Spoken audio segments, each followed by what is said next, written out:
welcome to this week's video newsletter, where we start this week with a fantastic success for Galston Golf Club and our ladies Stern team. Well done, ladies.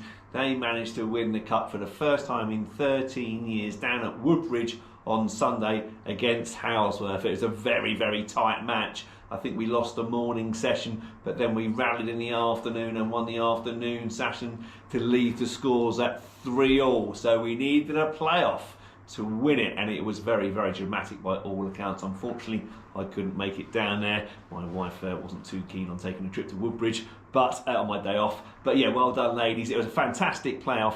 It was Marie Norman and Paula Ledger put their hands up to go into that first playoff hole, and they won it. Fantastic result. Well done, ladies. Well done to the whole team. Well done to Marie Norman and Paula Ledger for holding their nerve. But the team, who consisted of, where are we? It was Lee Denny, Vera Wolnoff, Pauline Phillips, Gail Chapman, Marie Norman and Paula Ledger. What a team that is. And well done to reserve Jackie Walsh, who was there as well. Well played, you six. Awesome stuff.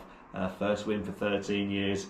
Very, very good. And a big thank you to Mountain Engineering, Jason Dexter, for supplying their very, very pretty hot pink tops as well. It was great. They look fantastic in those tops. So thank you to Mountain Engineering for sponsoring them.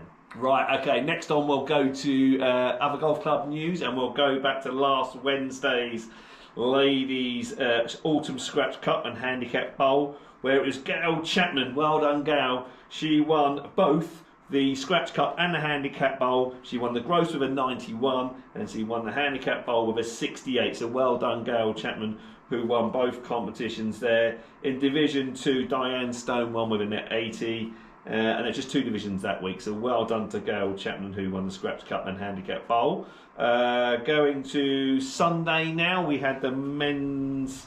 Where are we? We had the men's captain's trophy and October medal, where Steve Limbert won Division 1 with a net 73. Well done, Steve. In Division 2, Andy Ingham won Division 2 with a net 70. Well done, Andy. And because he had the lowest score of the day, he won the captain's trophy. So well done, Andy. Great score. That and tough conditions. And in Division 3, Sean Maloney won with a 72. So well done, Andy Ingham, the Captain's Trophy winner. Talking of the captain, me and H had our last Captain's Pro match for the year against Lee Chapman and Matt out last Thursday. It was a good game. We all played reasonably well, but it was Matt and Lee that won by 3 points in the end, I think it was. So well done to them. Captain Pro Finals Day is on Saturday the 19th. The start sheet is open. I think there's a few spaces left, although not many. So if you want to play in my day, you're more than welcome. It's open to anybody with a handicap, junior, senior, lady, male, it doesn't matter. Anybody's welcome to play. There's a few spaces left. It's a 4-ball, better ball pairs event. So enter your name on the Club V1 as per normal. It's an 8:30 shotgun start, so give that a go. In tour news, Tyrrell Hatton won the Dunhill Links Championship for the 3rd time in his career over at St Andrews on Sunday in tough conditions, typical St Andrews weather. It was playing downwind on the way out, so they were all shooting plenty under par on the front 9, and then they turned back into the wind on that 12th tee and it became a whole different story. So it was quite tough going, but well done Tyrrell Hatton, he won it. He beat Nicholas Colsarts by 1 shot. Nicholas Colsarts, who's had no form at all in the last 2 or 3 years, had a lot of injury problems apparently, but he's found a little bit of form.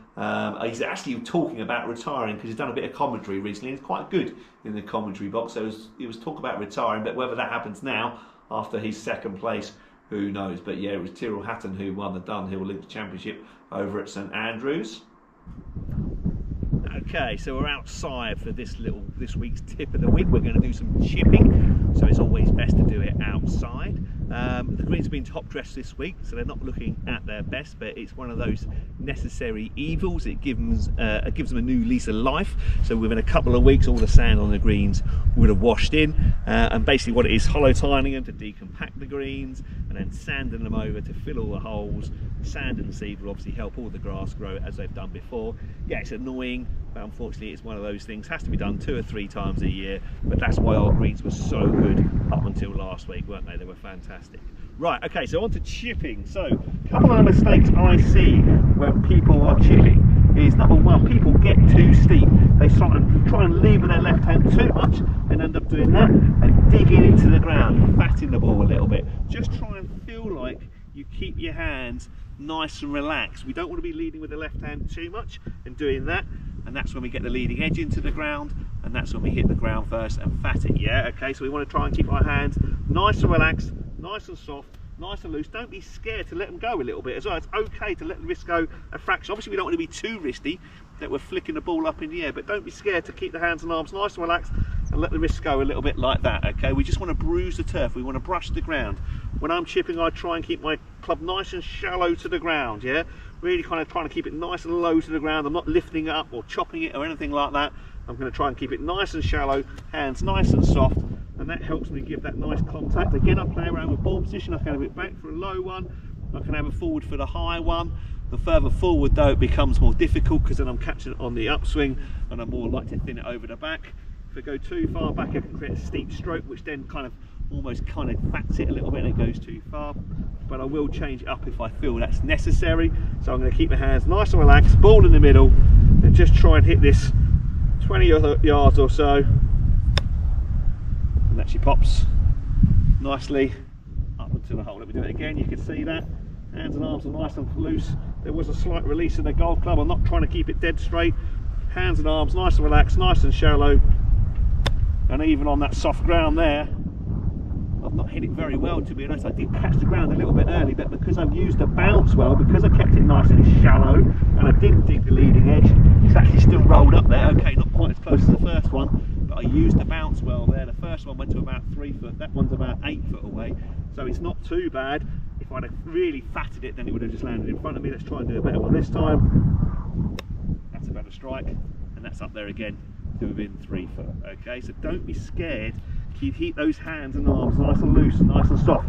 As long as we're not flicking it up in the air like that, it's okay to let the hands and arms rotate through a little bit.